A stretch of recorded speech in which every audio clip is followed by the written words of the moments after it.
Welcome to Freedom Friday, and remember, healthy things grow and growing things change. So this year we've committed ourselves to getting healthier. Now the last 2 weeks we talked about core values and why they're so very, very important. Please, if you've not seen those videos, go back and watch those, because we're going to continue today where we left off last week. As we talked about just how day-to-day choices that are inconsistent with our core values can creep into our life. But there's another way, as I had mentioned, I allow trauma. Here's how that works.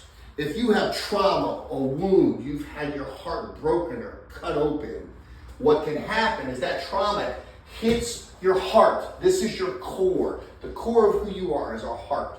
So the trauma makes a cut in your heart, and all these toxins can come into your heart.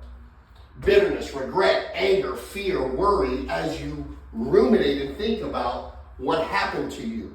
Kind of reminds me, many years ago, it was 2010 actually, I got mauled by a German Shepherd at a customer's house. I had 37 bite marks.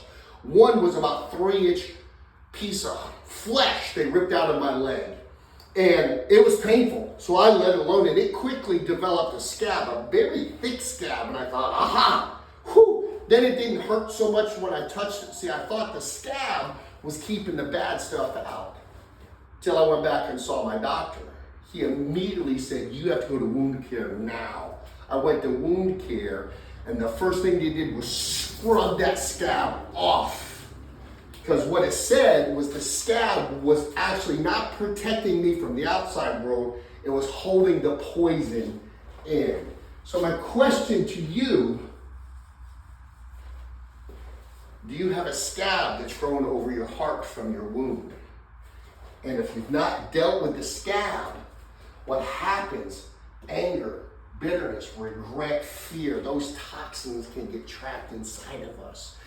And they're stuck with our core values of who we are. And we can never get really healthy. So what we're gonna have to do is we're gonna have to reach for the wound, reach for that scab. We're gonna talk about that next week. So I encourage you, take the next week, quiet the voices, journal, talk about your wounds, because we need to get the toxins out, but we're gonna do it together. Now remember, if you live in Polk, Hillsborough, East Pasco, or Osceola, and you have air conditioning needs, please give us a call. We would love to meet you. So next week, come back here, and we're gonna reach for our wounds together. Have a great week.